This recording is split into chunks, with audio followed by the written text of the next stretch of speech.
like it. You want a podcast like it? Podcast like it's 1999. Podcast like it. Just podcast like it. Podcast like it's 1999. Podcast like it. You want a podcast like it's 1999.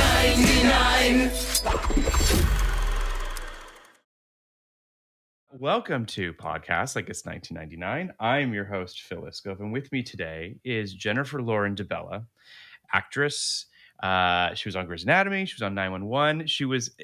We shot scenes with her for Station 19. She was very close to being on Station 19.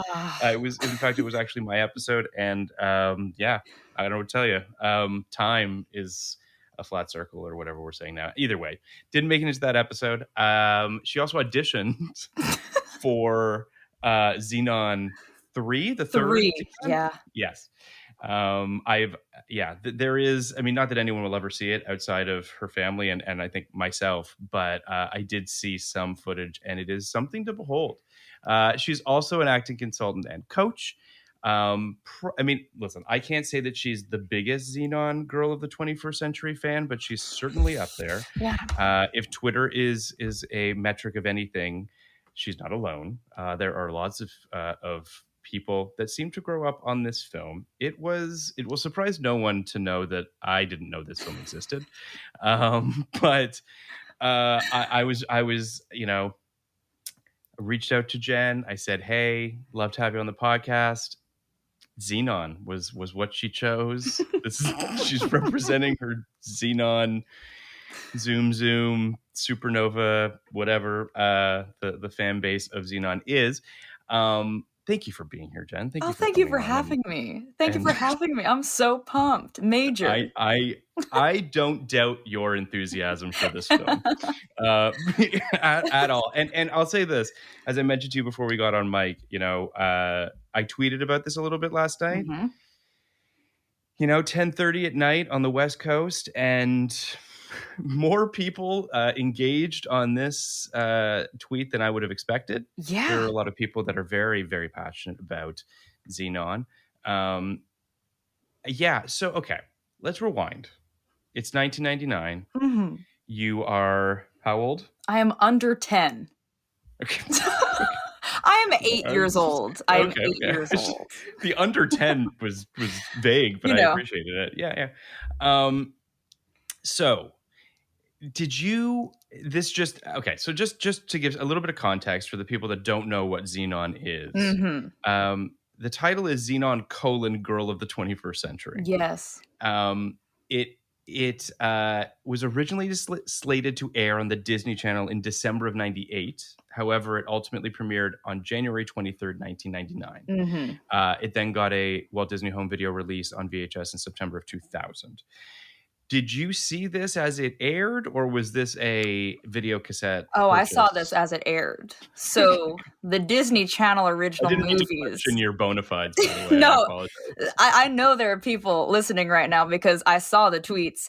The Disney Channel original movies, that was it. So usually, if I remember correctly, there would be one released a month. Mm-hmm. And so this was a big event on a Saturday at 8 p.m., let's say. 100%. This was the talk of recess. That is what we're talking about. So the talk of recess is that sort of the equivalent of water cooler at work? Sure, just with kickballs. Yeah, I'm pretty sure that's what that is. Okay. But yeah, so this would be something that you would go over your friend's house and go, Emily. I had a friend named Emily. Uh-huh. Emily, that space movie's on Saturday. And and it really would. I mean, kind of like a water cooler situation where when you got back to school that next Monday, at least for a week, this was the hype. But Zenon, the hype was a while. It lasted. Yeah. So again, in 99, there were 8 Disney Channel films that were released. Now, I don't want to get everybody's hopes up. We will not be covering all of these films. We might cover a couple others because there are some diehard Smart House fans out there. So people really want to hear about Smart House. I've never seen it. Johnny Tsunami was Cheetah another one. Girls. Maybe a Which one? different year? Cheetah Girls, different year? Cheetah Girls was not 99. It's possible that was earlier. I'm just really trying to get a campaign for a series for your 1999 No, podcast. I appreciate that. Very much so. Zenon was the first of 99. She comes out in January. Then it's Can of Worms. I don't remember that one. 13th year, but the boy who realizes he's a mermaid as he turns 13. Okay. Yes, okay. Yes. Then there was Smart House, which, as you imagine, is about a smart house. It's about a sort of tech-savvy house. The Lawrence brothers, maybe? Maybe. I think one of them. I think it's, what's her name? Oh, my God. From, it's Katie Seagal. And directed by LeVar Burton. Wait, so there was something. There was a Lawrence Brothers movie. I thought it was Smart House. Oh, I'm sure there is. Horse Sense, I think, might be the one you're thinking of. Horse Sense, yes, it is. Yes. I think there was multiple brothers in that one. There are. Joey and Andrew Lawrence are in Horse Sense. Wow, that is about a bunch of, I guess, boys that are raising horses or some shit. I really don't know. The plot synopsis is, I'm not even kidding, far too long for me to read. But that came out in November. There's a movie called Genius, where genius Charlie Boyd enrolls in college at the age of 13 and takes on a bad boy image in order to impress and gain friends. Hysterical. We've all been there. Now I'd have to look up the image. Yeah, we've all been there. Just taking on the badass image. And then, as you mentioned, Johnny Tsunami, everyone's favorite Johnny Tsunami, so my roommate is around your age. Last night we were watching Zenon. It obviously brought back some memories for her. She also remembered that the actor who played Johnny Tsunami was a waiter at the Fat Dog on Fairfax. In North Hollywood? Not North Hollywood. Not that one. On Fairfax and Santa Monica. Okay. And that she was really excited when she saw him there. He less so, I imagine, since, he's a waiter. He was the lead of a movie. Yeah, but you know what? That one phone call can come, honey. You just don't know. You just don't know. So those are the Disney Channel films of 1999. We are obviously focused today on everyone's favorite space station teenager. Yes. Zenon Carr. So, okay. You see this movie when you're 8. Oh, yeah. What was it that you loved so much about it? What do you think it was that, other than the fact that, and it's sad to say this, but like female protagonists, not always the case. It's great to see, a young female lead. Disney Channel probably did it more, around this time you're seeing it more, but still, was there something in particular about Zenon that just really spoke to you? I obviously, as a kid who loved to play pretend, saw the costumes and I was sent. I was really excited about it. I really also loved the hair. The hair is a standout. I remember the poster. And do you know what the tagline for the poster is, though? Zetus lapetus? She says it so calm and cool, like it's no big deal. That's not what it is. It is, she's one galactic girl who saves the day in a stellar way. I love that. Yeah. Fun fact, I named my first iPod Nano Stellar. Okay, and that was way after 8 years old. It's major. So the lasting effect. To answer your question, I remember loving the costumes. I knew, okay, the Lawrence brothers and their horses, whatever. We've seen it, right? We've seen horses. Yeah. We've been there. But space to really play pretend and just feel like you're, on the spacecraft. And again, the costumes and the hair, man. The hair was very Baby Spice. Oh my God. It is Baby Spice. All the hair that every woman has in this movie is Spice Girl oriented in some form or another. So, okay, the big question, I have a lot of questions. That was for a Disney focus group, that question. No, listen. Okay, so there's a pretty big leap that they make when she gets to Earth. Yeah. Which is, everywhere else is super futuristic, but where we are just happens to look like 1999. And they also knock Jersey at one point. Yeah. Some girl comes over and she goes, "Are you from Jersey?" Yeah. Because she doesn't like her outfit. I was like, oh. Yeah. I mean, so they basically listen. I understand it's 1999. It's Disney Channel. The budget is what the budget is, right? Yes. I mean, we will talk about the special effects, but the budget is what the budget is. Sure. So I understand that they're like, how do we cheat a way to make it so that this little corner of Earth that we happen to be in just doesn't look that futuristic, except for there's once a shot of like a floating cruise ship at one point that just like floats by on the river or lake that wherever they whatever. I mean, it's Vancouver. Spoiler, it's obviously Vancouver, and it's just one of those things where like every now and then there'll be like a slightly futuristic thing, like the menu happens to be see-through, which I think, as we know, makes it very hard to read. We'll probably get to the kid hackers and all their freaking technology. All their we'll technology. Get there. We'll get but there. Yeah, for the most part, obviously, the contrast between, that's way out there, and I don't know if the divide was as stark, but I guess that was purposely why they were not in LA? ? Yeah, I mean, okay. I understand, and just to be clear here, I'm not just gonna dunk on this movie for the next, 90 Oh no, minutes, I will not allow it. I won't allow it. No. I was first of all wasn't expecting you to. Second of all, I just, for our listeners, I understand that we're watching that this is a Disney film, right? Like they're not even standards necessarily. It's just like the audience is different. You're aiming this at teenagers or young kids, so you don't need to be. You don't want to really drill into the plot and really get into the logistics of things because that's not necessarily fair. But there are some big macro ideas that I do take a little bit of umbrage with, and we will talk about those. But so back to you. You're 9 years old, 8 years old. You watch this film and you're like, the clothes. You're all about the pseudo-futuristic clothes. Well, that is what attracted me to watch it. When I watched it, it was a different story. It was all the things. I mean, I can't dunk this film because I didn't know what the heck was going on, let's be honest. Protozoa was cool. His hair was cool. Come on. Okay. For the time. for our listeners, Protozoa is a pop star within the universe of Zenon. Yes. Whose hair is straight out of NSYNC. I just don't know what was first. I don't know. The age-old question: what came first, right. Protozoa or who NSYNC? Spiked it first? I couldn't tell you.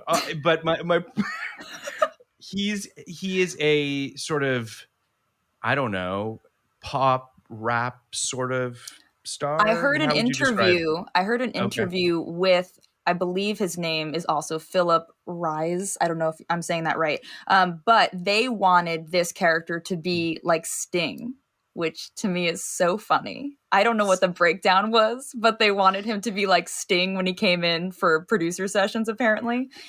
And he goes, I don't know how to do that. 8-year-olds love Sting.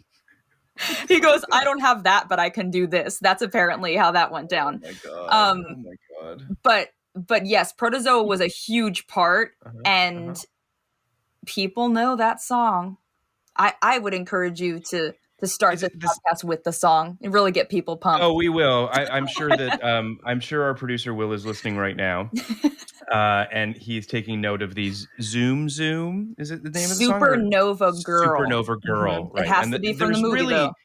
It's the end of the movie. There are no verses. Spoiler. It's just chorus.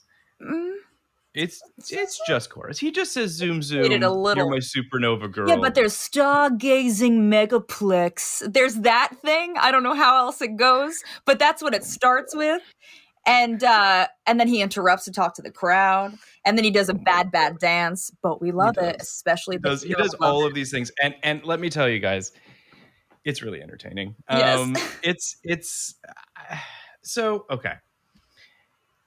Did you find yourself, I mean, outside of the fact that you wanted to be on the Zenon sequels, because there were 2 sequels that came off of this. It should also be said, too, that in my research, I found out that this was supposed to be a television show, not a movie originally. That it was a pilot, and that the plan was going to be more of sort of like Zenon's adventures on Earth.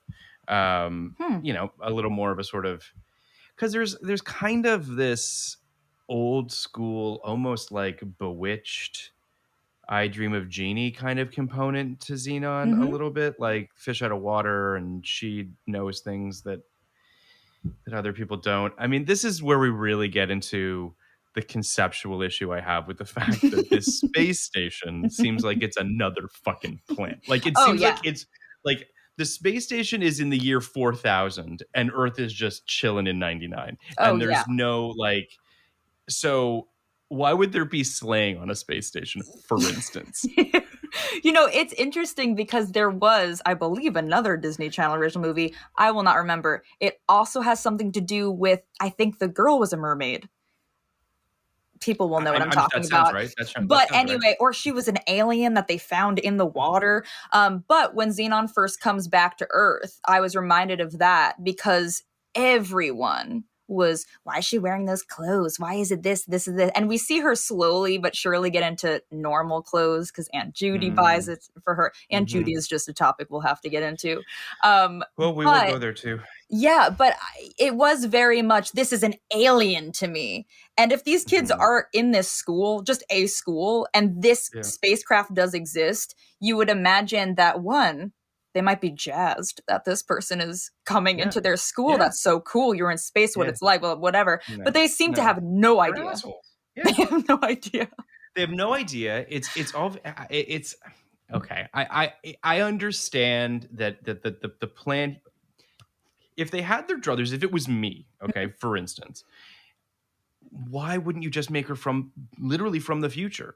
Like, why don't you just have like the space station that she was on? You know, she falls in, I don't know, some sort of weird time space something or other, and when she goes outside in those colors, I forgot what it was called, like, some solar something. Yeah, she could travel. She could fall into a black hole. Oh, that would be a little dark for Disney. All sorts of shit like that. Where it's like, at least that way, it's like, okay, it's futuristic slang. It's not like this would literally be like if the people on the space station Mir came back to Earth and it created their own lingo and it pretended that, and everyone's like, why are you talking like a weirdo? Right. I don't understand what you're doing. But you know, Zenon really had a lot more sass than I remember too, because even when Greg goes, oh yeah, macro or alpha or whatever, she was like, I didn't think I had to learn another language. Whoa, okay, girl. Like, okay. But, you know, they equally go back and forth. That Margie character, I never paid attention to that before. I was like, first of all, she's always in boas. Boas, she's always wearing like scarves. A feather thing. Yeah. That was really funny. But yeah, the language thing. I mean, when I was watching it, I actually forgot about, you know, I know Zetus lapetus, everyone will remember that, but lunarius and major and minor and gaseous, they say gaseous a lot. Yeah, okay. And I want to ask you, is that a good thing or a bad thing? They say the word all the time, and contextually within the sentence, I can't tell if it's a good thing or a bad thing. It's such a good point that you make, because I know that Nebula, Raven's character, yes, I think at one point she says it, and I think it's an exciting, positive connotation. Yeah. And then I think Zenon says something like, it would just be so gaseous or something like that. So we didn't really have a definition. Yeah, they're not clear about the context of some of these words. Yeah, it feels like, you know, some old guy that was like, what would futuristic teens say? And then he just picked a bunch of random words. And I will say again, as the 8-year-old going back to recess afterwards, we tried to implement that into our language for probably, again, a week or so, and then realized, I guess this isn't really a thing that we do. But I, as the one who wanted to play pretend all the time, I was doing the hair. I had a school uniform, so I couldn't find spandex to wear to school. And so, yeah, I mean, I tried all of the things. I was always the one to push it just a little too far. It's over. But again, it was that world. As an 8-year-old, everyone was pretending to be from a space station. What's the word that Gretchen's trying to make happen? Fetch. Exactly. Feels like that. You guys were really trying to make major happen or something along those lines. Major probably could have happened, but Lunarius probably was going to get cut pretty soon. Oh, that's so Yeah, I mean, lunarious. stellar is a thing. Mhm. Like stellar is a thing that people say, and I Yeah. understand the space component. I understand. Like so I'm Sweat gonna give us. minor. Sweat minor is also a phrase that I picked up this time. Sweat What does that minor, mean? Commander, or whatever the heck. Like chill out or something like that. Oh I my would imagine. god! Sweat minor. It's no big deal. I Let's just love try that. now. Let's try No, now. Let's come out of no, isolation and just speak this that way. actually would be if you came out of isolation, came Yes. out of quarantine using Zenon's vocabulary. Yes, a padded white room. I think it'd be Yes. amazing. I think you'd be surprised how many roles you got. Can you imagine? Gone are the cut days. I'll tell you that much. Yeah. I'll just be like, this script is lunarious, major. People will be like, well, she's completely out of her mind, but she's dedicated to the art. It's a choice. It's a choice. She's really choosing. I'm going to give a brief synopsis for our listeners who have not seen Zenon Girl of the 21st Century. The year is 2049, and Zenon Carr is an inquisitive 13-year-old girl who lives with her family on an Earth-orbiting space station. After getting into trouble with the space station's commander, Edward Planck, Zenon's parents punish her by sending her to Earth to live with her Aunt Judy. Mm-hmm. Zenon Girl of the 21st Century didn't get a theatrical release, so it doesn't have a critical mass on Rotten Tomatoes, but the audience score is, I have to say, it's a surprising 62%. If I can glean from the people I know, they really love this thing. Yes. So I'm surprised that it has as low a score as it does, but that is its score. There were 2 other sequels that they made, neither of which I think were as successful as this one. And I think I can safely say, I imagine you'll feel the same way. It feels like inevitably Disney Plus will reboot this. This will be a Disney Plus TV show in less than 5 years. For sure. And when I was watching this in preparation for this, when I was watching the movie, I wanted to see if there had been any kind of reunion. Yeah. And they did do, I forgot who did it, but Kirsten Storms, the man now who played Greg, and Protozoa, Philip, they did do a reunion, I want to say in March or April of last year, because Disney Plus was going to release it, and it is on Disney Plus now. And they're totally down. You could tell they're totally down. I'm totally down. Maybe my dream is not over. Your dream is very much alive. You could very much be Aunt Judy in the remake. He said it, I didn't. He nailed it. Like, that is who she's gonna be now. I think I'm good. I don't mean that in a shitty way. I mean that in like a way that you would be great Aunt Judy. I both thrive in that thought and also just fear it. Because when I watched it this time around, look how red I'm getting. I really watched it this time around going, well, you would nail that these days, you neurotic, crazy pants. But also we love Judy. She's a blast. For the record, I wasn't projecting Judy's characteristics onto you. To be clear, don't you worry about that. I'm not suggesting that you exude the neuroses and single components that Judy seems to radiate. Hey, Judy has a firehouse. She has such. That's good. She has a sweet house. What does she do? It's never said. We don't know. She just lives in a freaking mansion. And she just goes to. It seems like she goes to live on the space station. She's got a really nice house. I would stay on Earth. Well, because I also listen to this podcast. With your Sex and the City series right now, it's so funny that all of them you just go, we're not talking about the movies. Like, it's just the sequel, Zenon the sequel, I believe it is, and then D3. I don't even know what that one's name is. I don't even think I've ever watched them. Really? Yes, and that's shocking to me too. You call yourself a fan? Yeah, but I'm looking up to see what the name of the other one is. I just feel like it's going to be just as good as the Before Sunrise trilogy, so I just have to dive on in. Who suggested you watch the Before movies? It might have been you. I don't know how I didn't know that, but yes, I feel like I will go and watch when I really have time. Don't do it. I mean, okay, so Zenon the sequel came out in 2001, and does star Kristen. I mean, Kristen is in that. I don't quite know what it's about, and I'm not really going to read the synopsis. But No.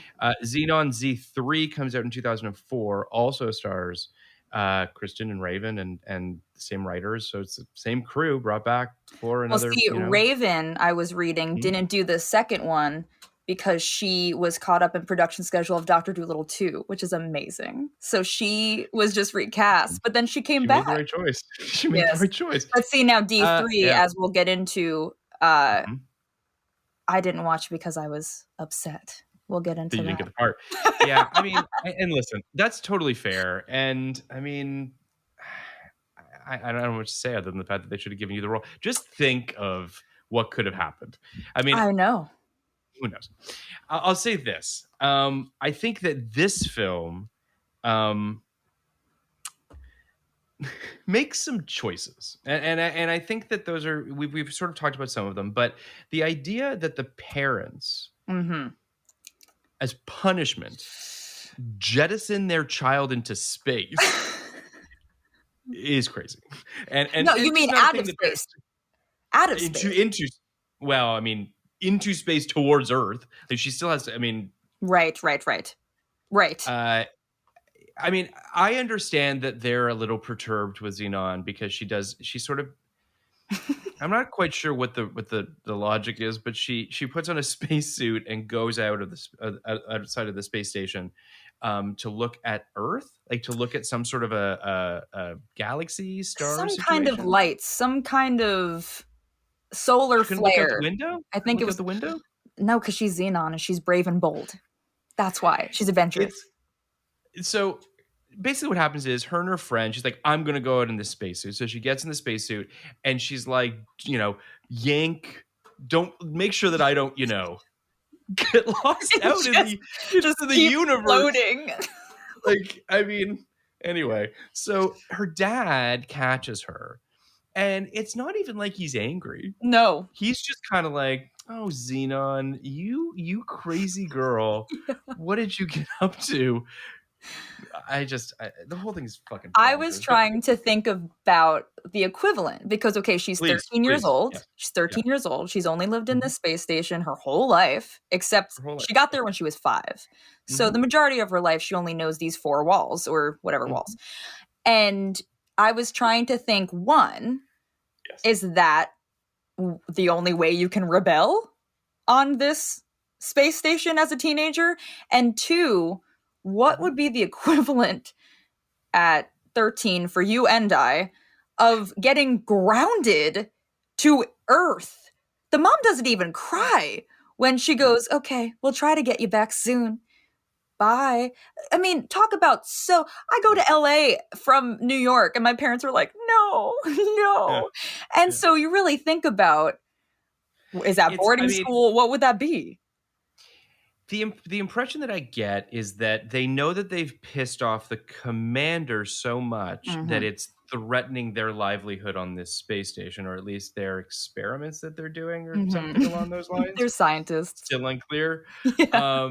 And the fear is that he's going to be so upset with them that he might kick all of them off of the space station. So the thought process is we'll boot our daughter to Earth for a little bit and hope that he chills out and then she can come back soon. I mean, it's thin. It's a thin plot, but that's where we live. And also, again, if this is all she knew, of course they don't have to go into the crazy details as a Disney movie, but she just gets on the shuttle with a tiny backpack that I don't think is full at all. But more importantly, she gets on this space shuttle. When she was 5, she was on this space shuttle. She hasn't known this at all. And I think she's perturbed, but there's no freaking out. What is this new experience? What is this and that? And no, there's none of that. She trips on the stairs out of the plane and sneezes. And says, thanks, gravity, and sneezes. Yeah, I love that She's line. Like, pissed at gravity. Yeah. So there's that. Yeah, a sneeze. Oh, yeah, totally. Like, fuck this. Yeah. Anyway. Totally. So there's that.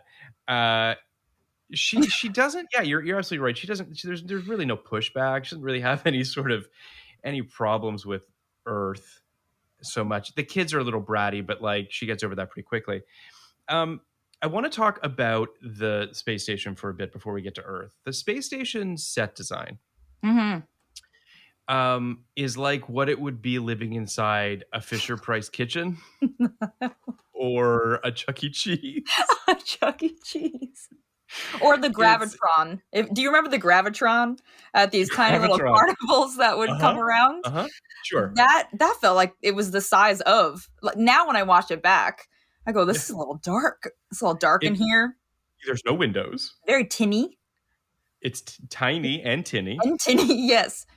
It is. I mean, I don't think that anyone should be worried about injuring themselves because everything has rounded edges and is plastic. Yeah. So it's like you're good. There's no sharp edges. The living space that the parents and Zenon live in is a closet. A tuna can. It's a tuna can. It's a tuna can.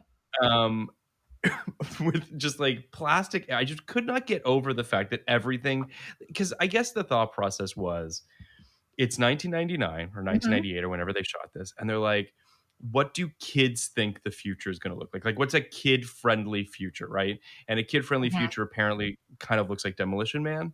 I don't know if you've ever seen that movie, but that's kind of what it is. It's just very sort of very colorful, very plasticky. I do love the colors. It reminds me of galaxy lights. I and concerts. That's just a me thing.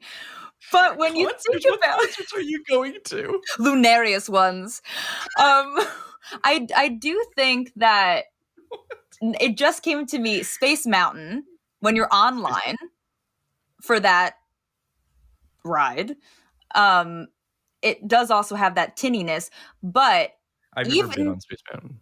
Oh gosh. So I went to, just a little bit of context on me. I went to Disneyland for the first time in 2019 because I don't go on rides. Oh, okay. I just don't like being shaken violently. That's fine. I'm done with it. I went to, what is it called? Six Flags maybe 3 years ago, and I'm officially done. I thought I really cheated death that day, and I'm done. I'm done. We could talk about set design. We're so glad to have you. We're so glad you survived. Yeah, seriously. But yes, okay, Space Mountain, it was similar to this. Yes, I was thinking about that design, but again, as an 8-year-old, in the eyes of an 8-year-old, Zenon's room, that first opening sequence, I thought it was so cool that she could see Earth out the window. I thought that was the coolest thing. I'm like, I just love that. And then they have that cool shot outside with her face in the window. Zenon. Great opening. Okay, see, I have to put myself into a like under 10-year-old headspace for this. And that's tough because Spice Girls is playing right before the premiere of Zenon. Right. You're right. You probably have crazy hair already. There's no phones. There's no Instagrams. There's a lot of tablets, a lot of iPad-like tablets going on. Yes, in this world, I thought that was so cool that these Zap pads, I think they're called. Who knew? Why didn't Apple go with Zap Pad? I mean, that's so cool to think that this kind of predicted the future. Oh my god. Yeah, here's what I'll say. They predicted that Chelsea Clinton would be president. Yeah. And listen, 2049, you never know. You really don't. It's certainly possible, even though, well, yeah, the election wouldn't be in 2049 just based on the math that we're doing right now, but it would be around that time. 2048, for instance, she might be running for all we know. But it's a very sort of like that in and of itself that's obviously as political as this movie isn't interested in being political. Yeah. But like it's 1999. Clinton is literally being impeached. Like it's happening as this movie. This was January 23rd, 1999. Yeah. So he is, if he hasn't been impeached, it's happening any minute, which is kind of amazing. So the fact that they kept that joke in, no, right? Sure. But the space station life has a very Wall-E kind of vibe. Mhm. People aren't fat and floating around, but it still has a similar kind of vibe to it. The commander definitely feels like the guy who runs the ship in Wall-E. I don't know if you agree. Have you seen Wall-E? Like one time when it first came out. Jen, It you gotta really. watch Wall-E again. I just remember the put on your Sunday clothes. That I remember that. And that's about it. I mean, the first hour of that movie is just pure tears for me. Like, it's just, he's the saddest, cutest And robot also in the sweet, world. like this sweet thing. I remember the the sweetness of it. Mhm. But I was just And a him fan and of Hello Eva? Dolly at the time. Damn. All right. Yeah. All right. So yeah, anyway, so the space station has a very kind of that vibe. The special effects. I understand they didn't have a lot of money. And even the sequence when she goes out in the spacesuit, like that looked pretty decent for the most part. Things get dodgy when we're seeing the spaceship itself land on Earth and take off from Earth. Yeah. That looks straight out of a video game. Like that looks like like that. But I mean, anyway. I want to shout out real quick to the please. to the actress. I mean, minor role. Thought she was badass. The woman who drives the space shuttle. She is no nonsense. No nonsense. It's leaving now. We're leaving now. Get your ass in the seat. Get your ass in the seat and follow my rules. And then later when Wyndham's like, we have to turn around, she's like, nope, we're refueling. We love her. Like, hell yeah. I mean, you have to stand her. She's great. She's definitely, she means business. She's not fucking around. No. It's pretty awesome. I just want to take a second to talk about the fact that on Earth in 2049, just fully driving 1999 VW Beetles. Like just everyone has one. A car that is no less than 50 years out of date. Everyone's driving them. And the 13-year-olds are too. Yes. I mean, first of all, I had a VW Beetle in 1998 or 99. Yeah. Or my mom did. It wasn't mine. And it was fun to drive around. They were fun to drive around. I get why. And they were they felt futuristic, the way, the design, the whole thing they did. But they weren't actually futuristic. Like, to put it in 2049 is just absurd to me, but whatever. Yeah. And I think Disney could have they do use BMW and everything, so maybe they had a deal or something, but they could have absolutely invented something for sure. This. Yes, but my feeling probably was VW paid a fair amount of money for it to be their car, and it was Disney Channel. They're like, yeah, no, it's like, it's the 2049 model. Anyway. Whatever. I thought that the guy who plays Lutz, the guy who plays like the sidekick, henchman, has a very Jim Rash energy. Jim Rash as Dr. Finkelstein from Nightmare Before Christmas. Yes. Right? Those two together, that's what he's... Sally. It's like Zenon. Yeah. It's that same thing. Yeah. But he was wonderful. He was great. Scary. He knew what movie he was in. Yeah. Yes. Totally played to the kids. We love that. Most people didn't.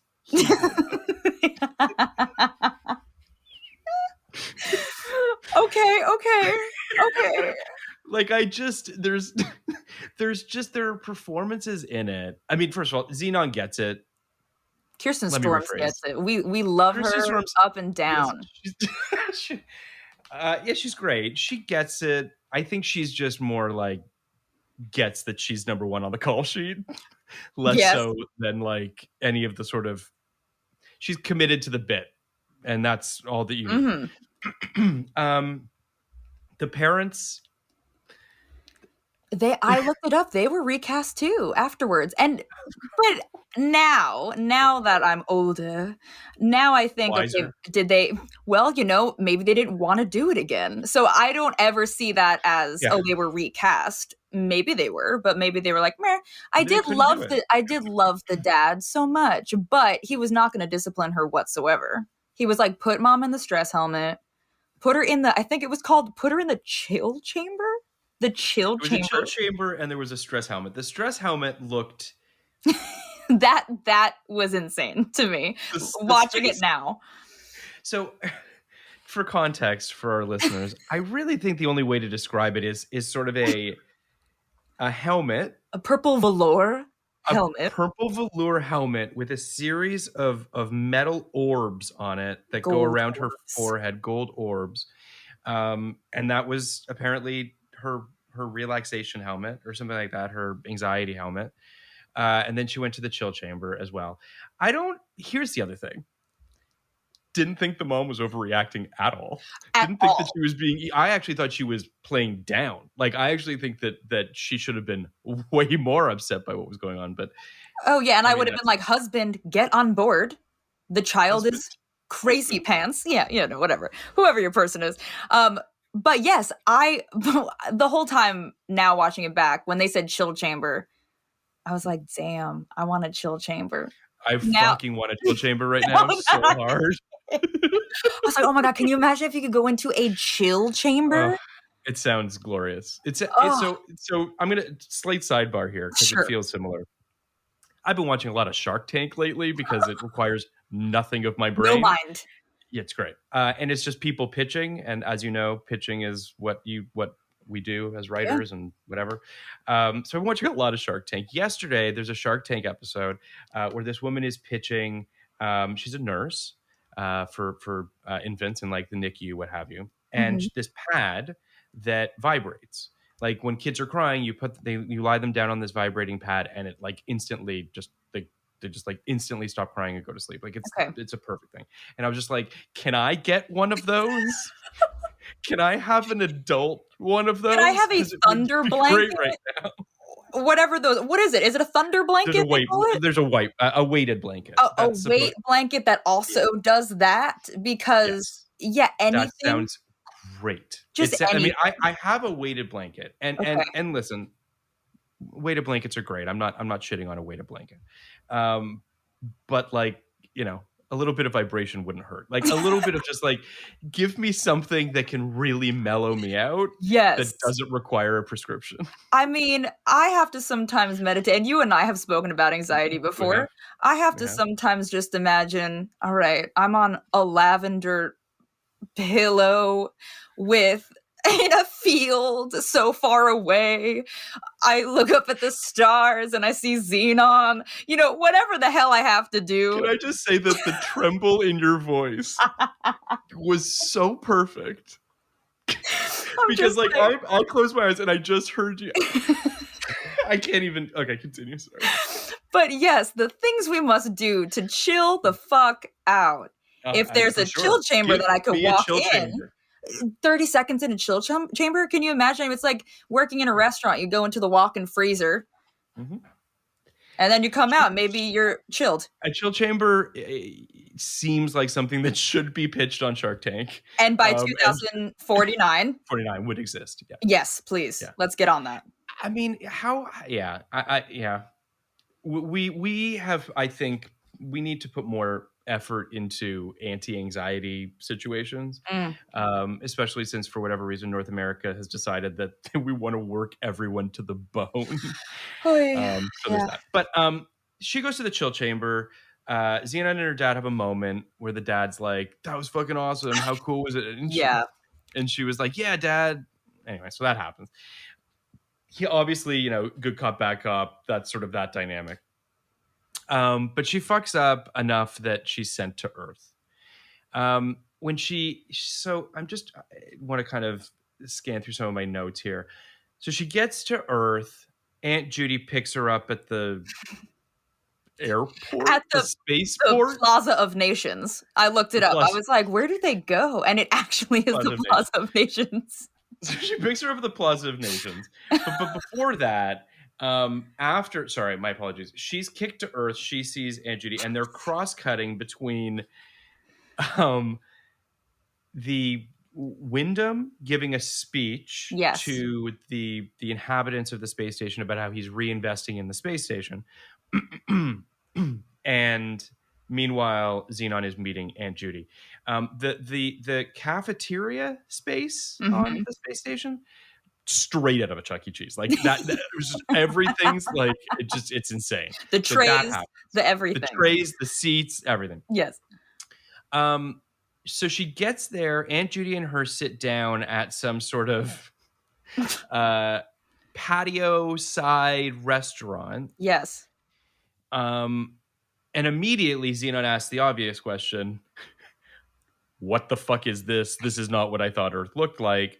And she's like, the big cities are crazy futuristic, but this city looks just like 1999. I mean, is essentially what she says. Yes. Like, for production purposes, we need to do this. So it's obviously a bit of a cheat.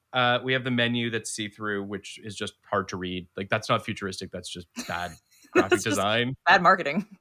It's bad marketing. So on Earth, Zenon experiences trouble fitting in with the other kids who consider her name and her space station slang to be weird. True.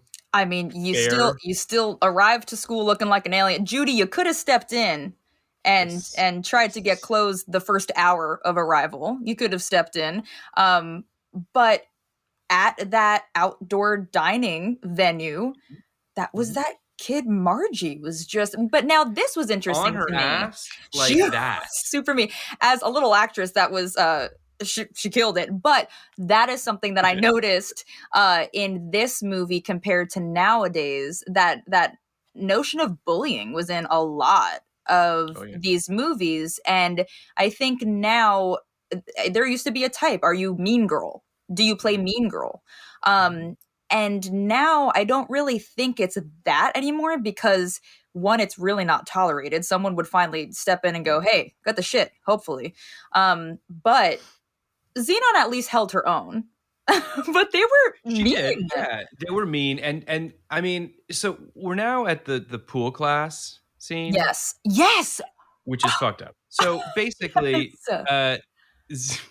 although okay, it is fucked up. What essentially happens is Zenon is bragging about how good a swimmer she is. And then Maggie, I believe is her name, or whatever, the mean one. Margie, sorry. Margie or Maggie. Pushes her into the pool. Yeah, pushes her into the pool.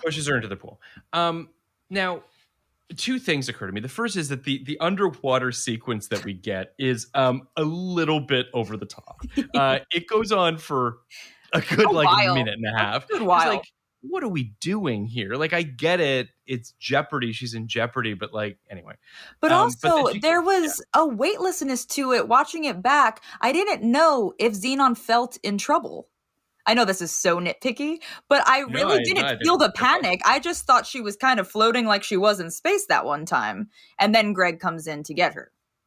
But then when she gets out, she's like, I meant swimming in space?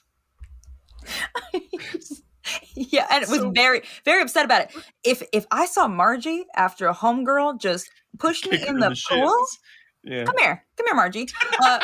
But meanwhile, she just gets out and she's like, harumph, and she walks away. And, Greg saves the freaking day, not the teacher.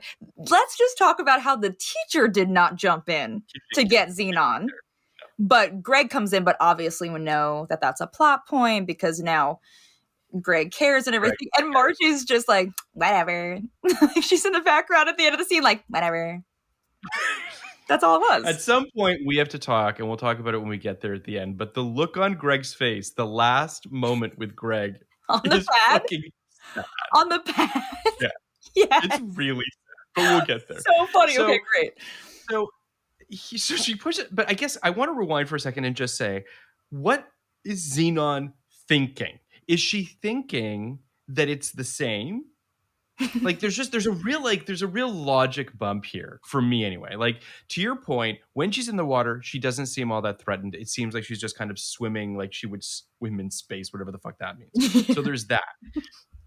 So am I supposed to believe that Zenon's like, well, I guess it'll be the same? Or that's how it was presented. Right, but then okay, so there's no Jeopardy here whatsoever. In your mind, this is just okay. So it's when just I watched it back, to me, she even gets her freaking goggles like ready to go. The teacher goes, "Do you know how to swim?" She goes, "Yeah, I did this, that, and the other in space, where she just says, oh, and then she gets them ready, and she's ready to dive in. That's why Margie's able to push. So yes, from my understanding, she thinks that she could swim, and maybe she just doesn't want to admit when she realizes she's drowning. She gets a little embarrassed, and she goes, well, in space, like not here, and then walks off. That was very unclear. Okay, yeah, okay. As long as you'll agree with me that none of what you said was clear. As long as we are clear that Margie's just the worst in that moment. Yeah, no, Margie sucks. I think we can all agree on that. Got away with attempted murder. She kind of did. So then Zenon becomes friends with Andrew and Greg. Yes. Who really just stare longingly at Zenon, like they want to like unhinge their jaw and just like eat her whole. Like there's just far too many like long shots of them looking at her. I understand that this is made for kids, right? So like the kids have to get the like that there's a connection here, but like it's crazy. Anyway, so so then Zenon, I love this part. She goes to the library and she goes to the internet to search up Wyndham, and in big block red letters says confidential information. Yes. Which how did we even get to that page? How did we even get to that page? All she did, it's like she typed into Google it'd be like me Googling you, and then the internet says confidential. You can't see anything about this person. It's fucking crazy. But anyway, it's great. I love it. But anyway, it's so like the internet is obviously in a very, very primitive stage in 99. Yes. It's still early days.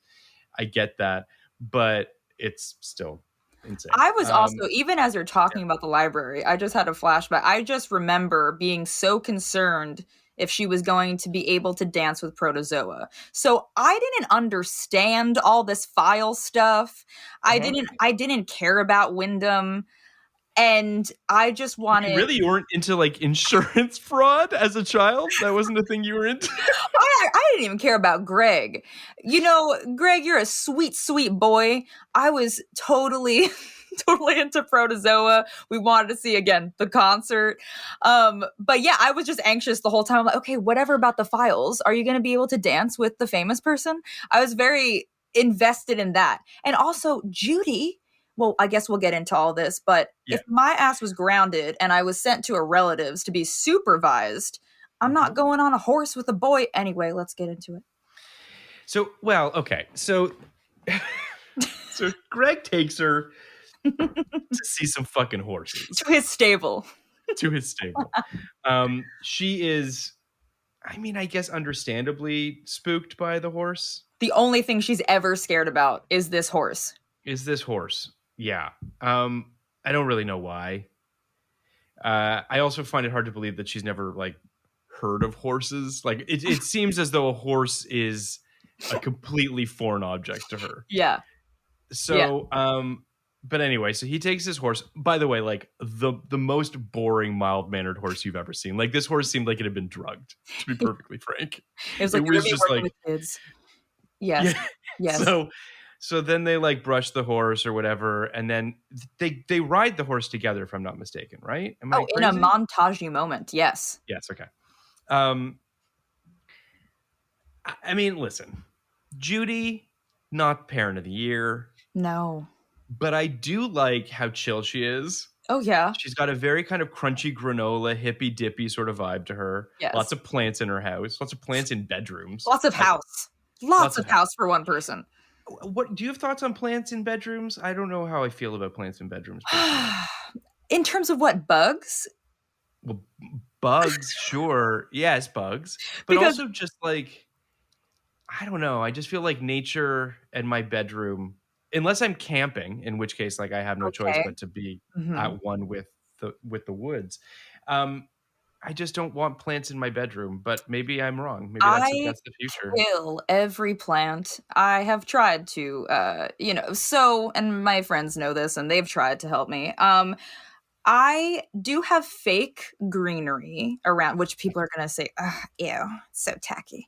But I do have fake greenery because I just kill the things and I leave for a good amount of time, then I come back, whatever.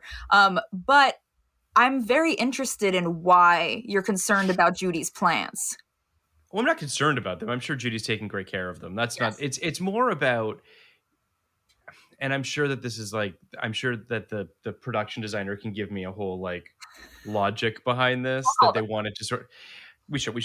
Listen. I bet we could get them. I know. But I do feel like. I think it was sort of the juxtaposition of like space station, Playmobil, Chuck E. Cheese versus wood cabin, plants, nature. Like they were trying to juxtapose those two things, which is fine. I just noticed that there was a lot of like That's interesting. woods and nature and what have you, which is fine. I'm not judging it. It seems lovely. Judy seems great. I have no problems with Judy whatsoever. I think that Judy can do a lot better than Commander Flank or whatever his name is. Plank, whatever. There was a rumble. She fell on him accidentally. And then I guess it was actually before that. They just locked eyes and that was it. Yeah. We love Judy's so much better. She deserves so much better than him. I mean, listen, the actor that plays Commander Plank, is that his name? Plank, has been in 8 million things. I've seen him a bazillion times. I'm sure he's a lovely man. He's very funny. He's fine. He's whatever. He's at least 15, maybe 20 years older than Judy for sure. Yeah. I just want what's best for Judy is really all that. Yeah, we just want Judy to be okay. We want her to thrive. Yeah. But I just thought it was so sweet that they really set up this moment of foil between her and Zenon on Zenon's bed the first night. And she goes, I look up to you, or whatever she says. She goes, I could never do this. We know that Judy doesn't travel. We know that she's scared of a lot of things.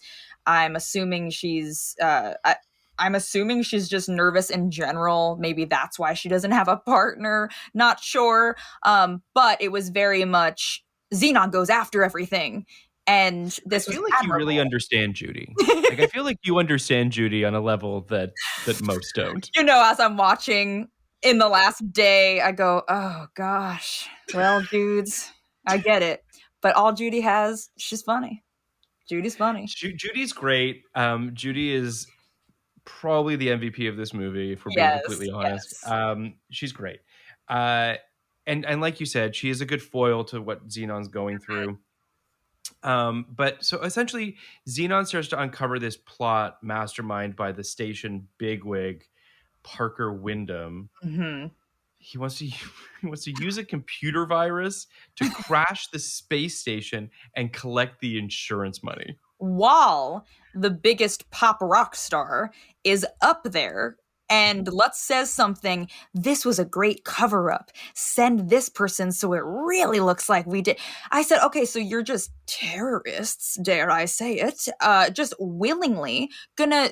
Murderers. Yes, just murder all of those people in space.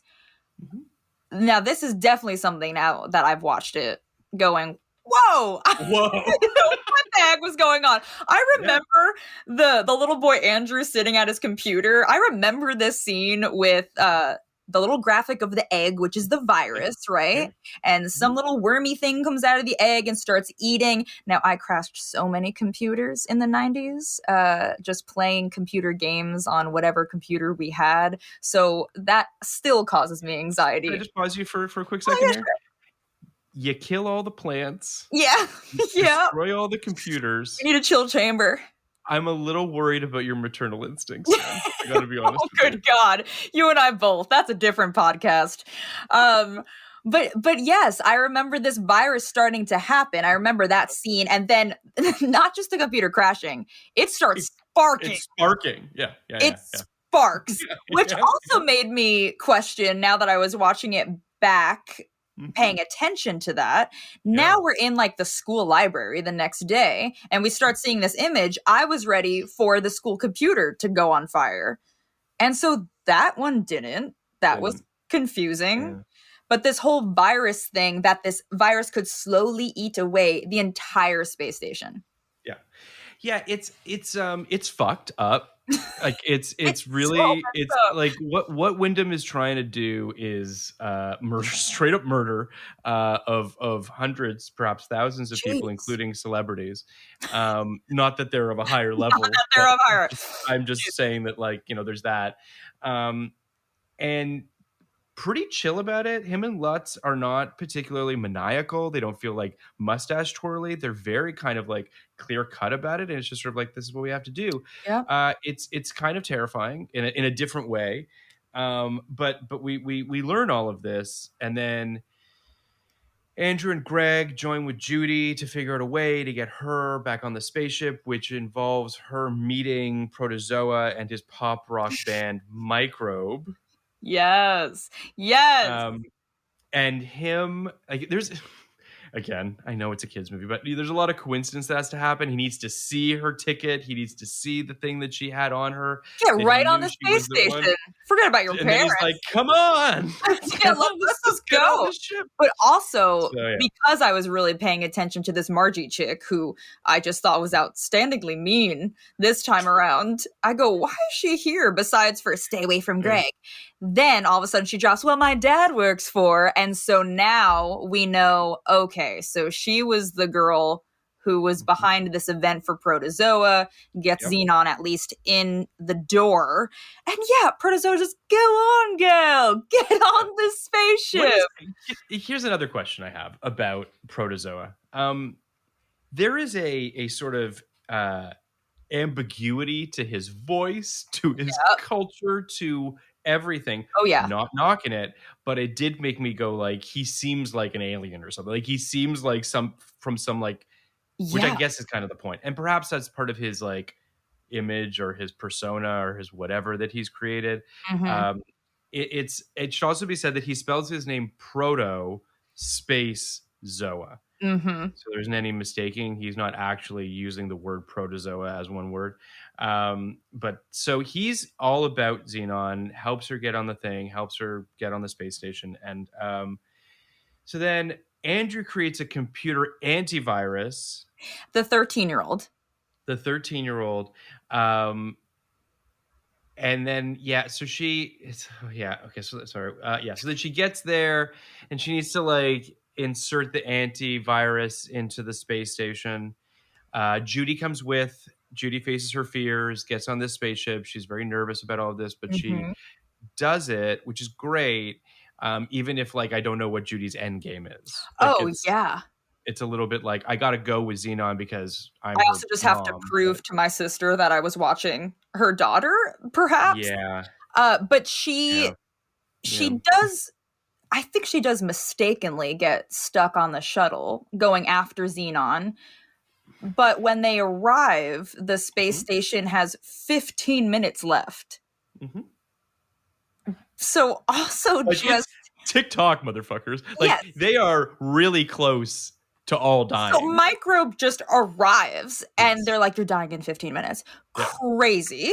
And yes, Wyndham and Lutz is found by my favorite character, the operator of the space shuttle. Correct. And she's like, whoa, what are you doing here? And they're going, turn the ship around. Because then Lutz goes, great plan. We just weren't supposed to be here when it was blown to smithereens, or whatever the heck he says. And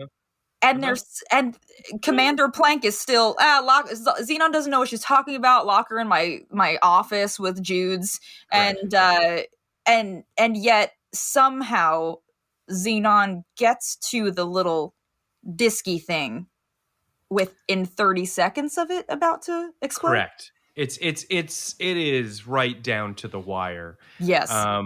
But which is so. What's interesting about all of this is that it's all played very light. Like, it's all played with a very light touch, even though what's happening is incredibly dire and like quite scary. Oh yeah. Which is sort of Disney's MO, right? Like, it's all about sort of tone as opposed to not necessarily what we're saying as it is how we're saying it. If it's any number of parents that die at the beginning of their movies as sort of impetus for story and what have you, which is just that's life. I get it, and preparing children for their mortality, I think is important. But this is all played very sort of like light but yeah, so it's right up to the last minute. Basically, Plank won't believe Zenon's story, and then Wyndham accuses her of trying to sabotage the station. Like now it's starting to feel like Wyndham's like, I'm gonna pin this crash on her, Yeah. which is crazy. Oh. Then Zenon manages to load the antivirus, blah, blah, blah, just in time. Wyndham is arrested, as is his assistant, and then everyone enjoys the microbe concert, and it all works out. But we really have to highlight, everyone enjoys the microbe concert. But who? Commander. The Commander. No, but Greg. Oh. Okay, well, first, this was also what I noticed. There was a very strange, not okay look on the Commander's face when Protozoa comes over to Judy and is like, zoom, zoom. And Commander's just uncomfortable because now he has a lady and doesn't know what to do with a lady. And so I guess that's why. Has a lady. Known her for 5 minutes. 5 minutes. We almost blew up 30 seconds ago. Correct. But I loved the performance. I feel like all of us kids used to just think about it. And I loved the selfless act of Zenon going, whatever. Her best friend was going to go up and dance with him instead. And Nebula. Oh, I love that. So cute. But I mean, and just Raven. I just love her. And Raven's great. Raven's great. She's always a standout. But you can totally tell, like you were saying, this was Zenon's thing. Number one on the call sheet. Because we know that Raven can shine. And she still did. But they could have given her so much more, in my opinion. Sure. But yes, that concert at the end was all that other stuff about the virus and this and that. Oh, I didn't know what the heck was going on. Like it didn't even happen. Didn't even totally. Happen. So at this point in the film, Zenon has been reunited with her parents. She's reunited with the space station. She's stopped, anarchy and death and all sorts of things from happening, with the help of her friend Greg on Earth, who clearly is really into her, right? Like they kiss, he's got real feelings for her. And then she just basically says later, and he's left looking at this iPad like she just fucking cut his heart out.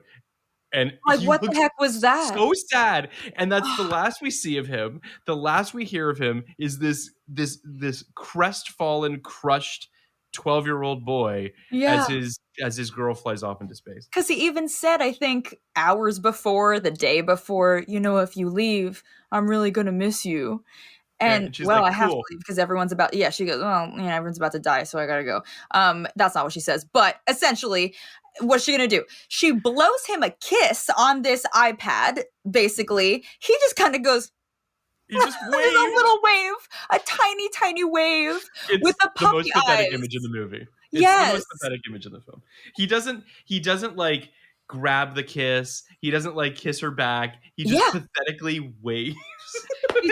and now I'm thinking, it's daylight where he is. Is he outside in a picnic table somewhere? Just life is going on somewhere else. And is he in the? I gotta look up. Is he in the next one?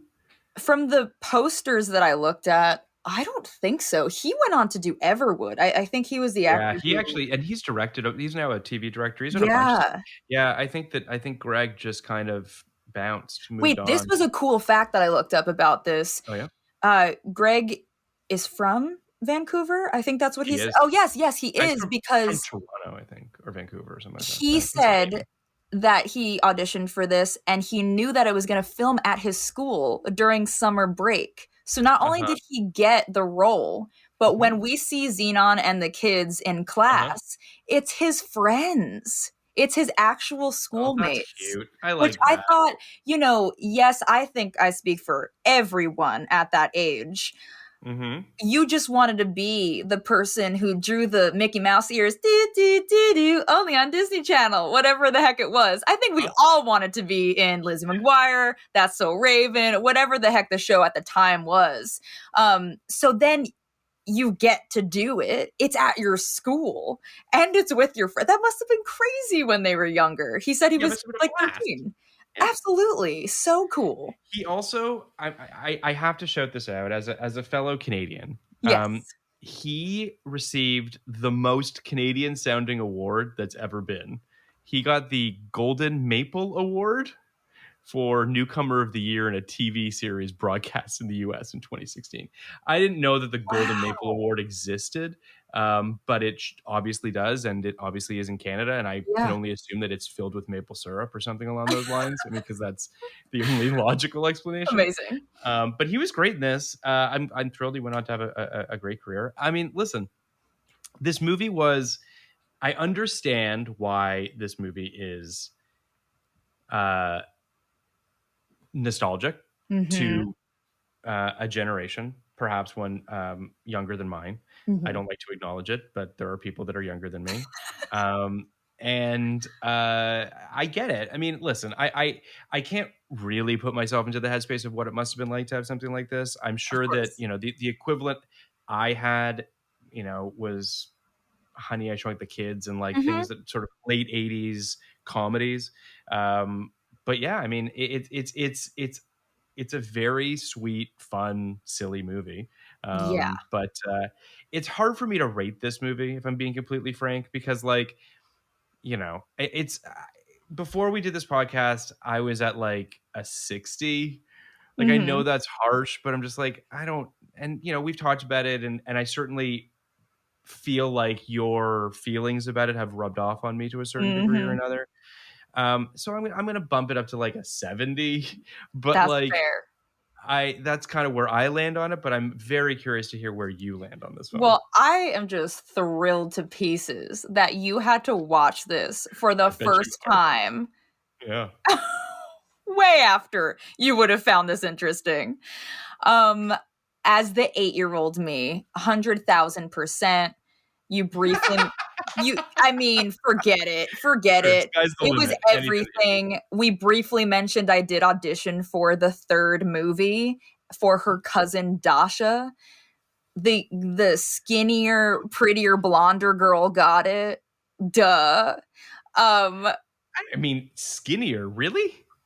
Oh, probably. I'm Italian. You know, I was probably a normal looking child. But it was, of course, a dream just to even, I was like, oh my God, I would be Zenon's cousin. So cool. Obviously didn't happen. So cool. But I sent you a screenshot there. We really... Guys, it's something.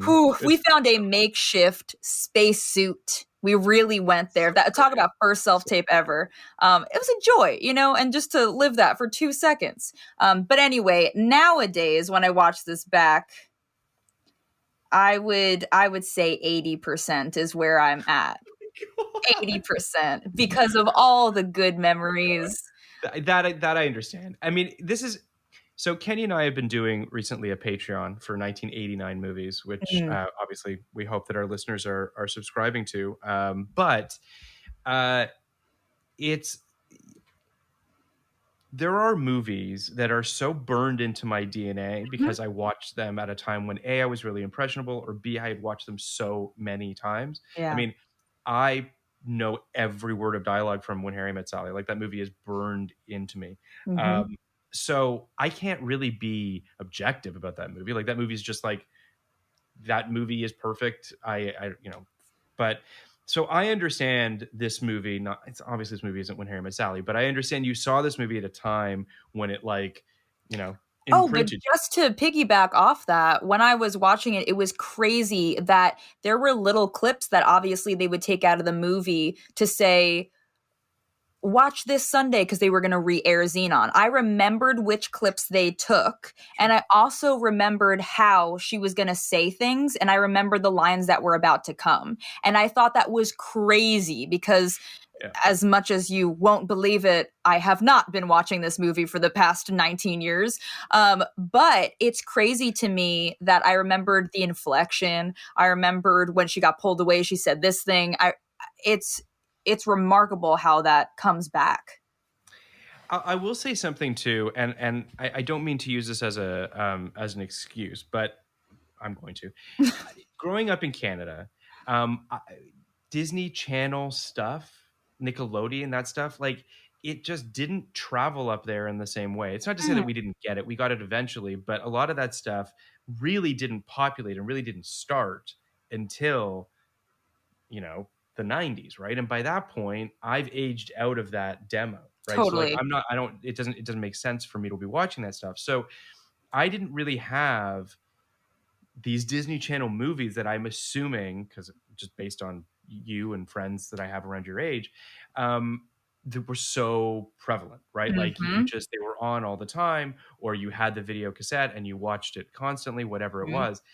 That stuff for me was like, I don't want to say more legit movies, but theatrical movies that were aged up. And so it's a different animal. Totally. But I totally get it. I totally understand why the movie is, still in your head. It'll be in your head forever. Like that's just, it's Protozoa for life. My new goal is to book something with this actor, Philip Rise. I don't know how to say his last name, but he's still doing stuff. And I go, I'm going to be in something with Protozoa. Just to say that it was. I do have to probably set you up with Protozoa very easily, Jen. Yeah, let's do something. But meanwhile, I do have to say that my first year in LA, I started working at a restaurant. This is now 8 years ago. And I was the hostess, and someone comes up with a baby carriage and big glasses. She takes them off, and it's Kirsten Storms. And so I was not okay. I had to go. No. I was supposed to say, hi, how are you? And I froze. Now listen, Cameron Diaz would come in, Octavia Spencer would come in, but Kirsten Storms came in, and I went over to someone. I was like, I gotta go into the kitchen. You have to deal with her. I can't. I said, it's Zenon. I can't do it. I cannot do it. You must have seemed insane. They must have insane. This happened a couple times with different people. Just there's certain people where I go, I can't, I can't do it. I can't believe you're here. I don't get particularly starstruck. I mean, I'm just, and that's not me bragging. I just think it's just, what it's like, right? When you live in LA long enough, you see these people just seem like people, right? Like, and then once they seem like people, you're just kind of like, you're just a person. Like once that happens, it's not, there are some people for sure that have so when I first moved to Los Angeles, I moved here in January 18th, 2005. And I got in my car. My dad was kind enough to buy me a VW Golf. And I got in my car and I drove to the Pacific Ocean because I had never really seen it before. And I was like, I can go to the Pacific Ocean. And I parked my car and I walked up to Santa Monica Pier, or walked up to the beach line or whatever. And Natalie Portman just like walked by with like some guy. And it blew my mind for a bunch of reasons, but also it made me go like, wait, they really are just like everywhere. Like they're just like, they just live here. And once that happens, it really kind of warps your perception of like, I get more starstruck by seeing like Chris Nolan at the ArcLight. You know what I mean? Like that type of stuff where I'm just like, that's cool. That's cool. I haven't seen any for me it's always someone who is not actually this big person. Like I said, like I've served Sean Penn, I've served whoever when I was working in restaurants, and it is always the YouTuber that I enjoy. That if I see the YouTuber, let's not get into the YouTube. I mean, like the original beauty gurus, this and that, whatever. If there's someone who you feel like, oh wait, you're a friend, but you're not. You also probably missed the cutoff for the whole YouTube thing. But it's weird because obviously even on sets, I respect the crap out of some people who are on sets. I mean, things that. I'm kidding, yeah.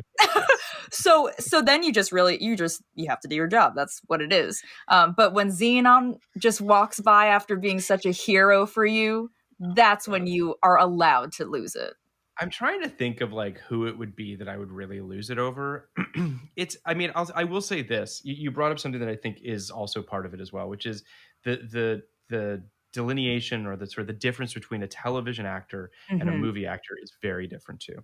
I remember there was an interview that George Clooney gave many, many years ago where, ER was in its peak and people just go up to TV people, right? Like, because they think you're their friend. You're in their you're in their living room every week, right? So there is this, you're on a small screen, you're in their home, you feel like a friend. A movie star, although I'm sure there are any number of people that go up to movie stars all the time, but most people feel a slight separation because they seem larger than life and they seem like a thing that shouldn't Yes. be approached. It's kind of a slightly different thing, but yeah, I mean, I think truly, I think I've gone up to like 3 people in my So now 17 or 16 years of living here. let's bring it back to Zenon for a second. If you were Sure, yeah, of course. Let's 13, bring it back to let's the more let's get important. Yeah, sorry. Zenon was so in love with Protozoa. That was her when she was 13. That was her thing. For me, it was probably yes, Zenon, but every Broadway actor. I was already there. Julie Andrews. I wrote a freaking biography on Julie Andrews when I was in 4th grade. So I was already in that world. But for you in Canada at 13, who was that for you? Who was that for me? I mean, it's kind of a tough question. I mean, if we're going to talk about like musicians, you know what I mean? If of like a, Could be, yeah. I think Shirley Manson was and still is. I saw actually Shirley Manson at the ArcLight once, Yeah. and she walked by, and I'm sure she would have been fine if I had gone up to her just based on the way that she seems. But I could not think of a single thing that was worth saying to her. Yeah. That I was just like, I'm just gonna let that person go by. Shirley Manson definitely would probably be up there. Certainly when I was 13. I mean, in terms of like TV stuff, you know, ER was my show, so I'm sure it would have been a George Clooney or something like that, I guess, to some degree, or someone from the West Wing. But yeah, it's hard because as a kid, I didn't really gravitate towards kids things as much. I totally get that. Yeah. Like as I'm gushing about Zenon, I'm like, yeah, I totally understand that. It's a weird thing where like, and I've said this on the Patreon, so I apologize if I'm repeating myself, but I didn't sleep well as a kid. I would like get to sleep and then I wake up in the middle of the night, and I just had I still do have an overly active imagination. So I would get up and I would sneak into our TV room and I would just watch movies until I fell asleep. And it was like basically the same group of films. It was like Die Hard, Lethal Weapon, A Fish Called Wanda, and When Harry Met Sally. So like those 4 movies I've watched innumerable times. And so like I didn't have a Zenon, right? Like I didn't have a kids thing. I didn't even really watch that many Disney films because like Disney, if you remember, it's before your time, but Disney prior to The Little Mermaid was kind of in the weird sort of tall grass of not really understanding what it was doing, wasn't doing very well. Like Little Mermaid goes into Aladdin, goes into Beauty and the Beast, and like that, you know, the heyday. And at that point, I'm 11, 12, 13. So it's like I'm right on the cusp of aging out of those movies. Yeah. So I just didn't really have like the same Disney-ified. It's very interesting because it could even be just a 2-year gap of cutoff. I wasn't the High School Musical crowd, so I didn't get that. I wasn't Jonas Brothers. Camp Rock was another big one. I just missed all of those. So that's also really interesting to look at in terms of these types of made for TV films, but also when it comes to Disney, this was about it for me. I liked my Disney Channel original movies, and I'm not kidding. My sister's a huge Disney fan, so she makes up for me lacking in it. But yes, I was also Mary Martin's Peter Pan, Sound of Music. I watched over and over again. Just wanted to be Brigida. That was the thing. Which one's that? Who is she? She was I'm 10 and I think your dress is the ugliest one I ever saw. That's exactly who she was. Yeah, that tracks. Brigida to Judy. I saw Sound of Music for the first time a few months ago in my AFI movie club. I had never seen it before. Oh my gosh. It's good. It's a good movie. I mean, I'm sorry. It's just like I understand why people love it. I do. Yeah. It's a very well made movie, even if it's kind of insane at times and is doing some pretty crazy stuff. But I still really loved it. We watched West Side Story as well. Like those old classic musicals require a suspense of disbelief. It's just what they are, and that's why they're special and great and all that. So in 99, you said you were 8 years old, but I believe that you have watched a fair amount of 99 content since. Are there movies from 1999, just so that people don't think that you're only input Zenon or into bust. Zenon or I mean, I'm making you a shirt that says that, but do you do you have other films, perhaps more acclaimed movies from 99 that you like? You had done one on Anywhere But Here, right? Love. Why that one? Well, I think that was the first time that I was Anywhere But Here. That was definitely Natalie Portman and Susan Sarandon, correct? That was definitely them. Yes. So I think this is going to sound pretentious of me, but I think Doubt it.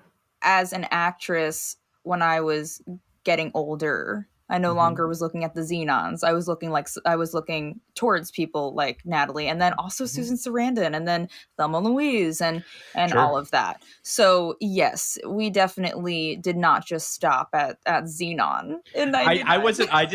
I was not suggesting that. I wanted to just make sure Sure. that our listeners didn't think that the only movie from 99 I'm happy to rep the millennials who are probably going to scream that you were pointing out Judy's plants.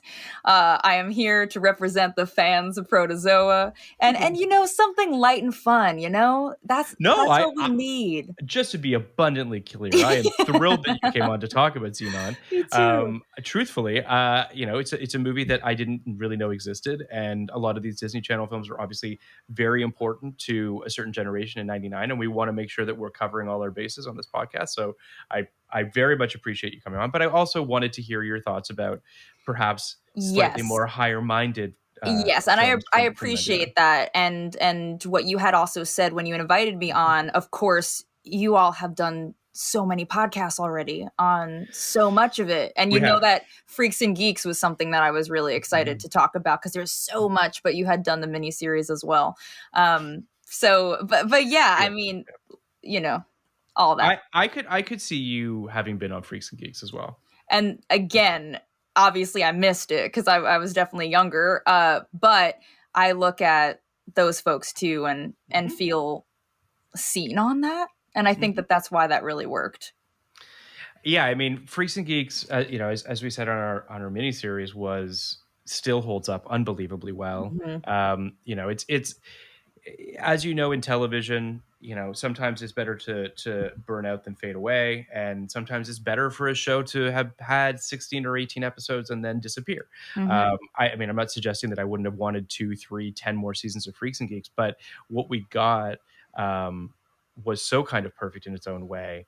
I think it's really interesting to see now in sort of the streaming world that we live in, how episode orders are shrinking, the way that we watch things, if it's a binge or if it's 3 episodes or 1 episode or whatever it is.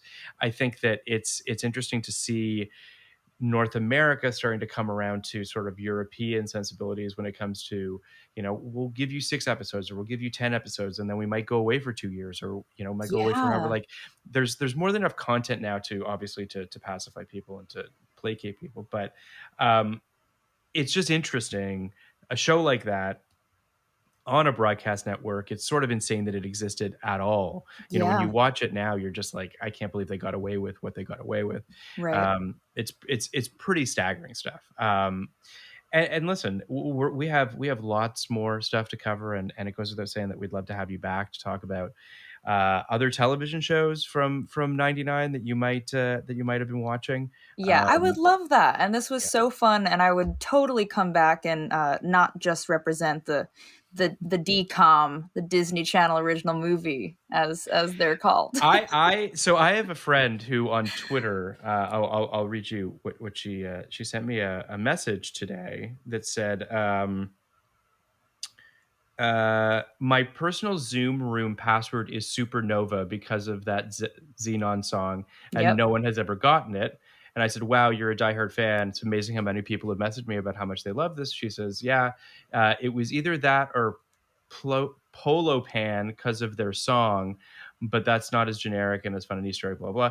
Zcon is definitely top 3 DCOM, to which I said, DCOM, to which she said Disney Channel original movie. So there you go. Amazing. The other two that she loved were Motocrossed and Cadet Kelly. I don't know if those are... Motocross is amazing. Cadet Kelly, I believe, if I'm not mistaken, Christy Carlson Romano, my girl, and Hilary Duff as well. Motocross was badass. We had a Mulan thing, I think, going there. Okay. But I do have to mention it. I do have to mention it because this was hilarious. I do not believe it was 1999, but you had sent me a podcast that you were a guest with Dana Schwartz on, and they were talking about Winona Ryder and how that was many people's first crush. Yeah. But like Dana, I cracked up when she said this. She goes, there was a movie called Luck of the Irish, and I was like, yes!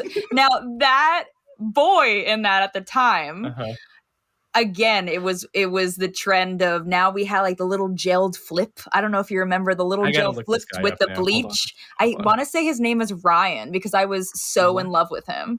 I'm looking this man up. Either his character's name was 2001. Okay, so shortly Ryan after. Merriman is the character? The lead character. The actor's name is Ryan Merriman. The lead. Oh, that's crazy. That Kyle Johnson. Is the I think he's a name. leprechaun in it. Jesus Christ, hold on. He might be.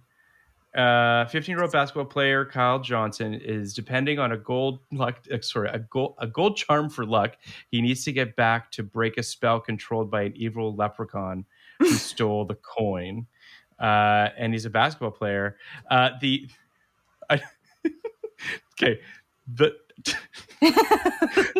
log line of this movie is fucking great. Kid today, leprechaun tomorrow. But that certifiably was, wow, he's attractive. Like for the first time ever. Oh, I don't know now. Now I can't ever say that. But at the time, he was as Lutz would say, Wonder Boy. Do you remember how Lutz said, all right, settle down, Wonder Boy? It's very strange. Hold on. I'm looking up Ryan Merriman in 2000. Let's see what I believe he was also one of my restaurant patrons at one time. I don't know for sure, but he was sitting at the bar at one point, and I go, I think that's the Luck of the Irish Kid. He was an adult. He was. He did age. He's in Final Destination 3. He was on Pretty Little Liars. Okay. He's 37 years old. He's from Oklahoma. I mean, listen, you might have a shot. He's out there, but he probably has kids and stuff. That's what people do. Which is really great, but I need a chill chamber. Gone are the hopes for anyone listening being like, oh, cool, she's cute. Yeah, just like, this girl's way too much. We all need a chill chamber. Yes. Yeah, I mean, listen, Ryan Merriman, if you're out there. Good God, find me, man. We'll see. It's like, ew, another DCOM fan. I mean, they're. I'm sure that's got to be a problem, right? When you're working in that space, in the DCOM space. In the DCOM space, they'll all get reboots, so they can't complain. This is true too. He'll be like the Luck of the Irish's dad in the reboot, or whatever. He's now full leprechaun. He's like leprechaun today, kid yesterday. Oh my God, kid yesterday, leprechaun today. Yeah, is fucking great. That's a great tagline. This was a great trip down memory lane. Yes, it was, and I appreciate you coming on, and we look forward to having you back. Yes. To talk about, I don't know, we'll find something cool that you're interested in talking about. But thanks for listening. Thank you to our listeners. Please rate, review, subscribe. Thank you to Will and Ernie for producing the episode, for Jan Katas doing our theme song and our artwork. Thank you to, I'm sure I'm forgetting somebody. I can't remember all the names. I'm trying to get better at this. I want to thank everyone too. So thank you to all those folks for having me. And I really enjoyed myself. And thank you. And please sign up for our Patreon, where we're podcasting the films of 1989. Hopefully Jen will come on for one of those as well. Thank you for listening. Podcast like it. You want a podcast like it? 1999.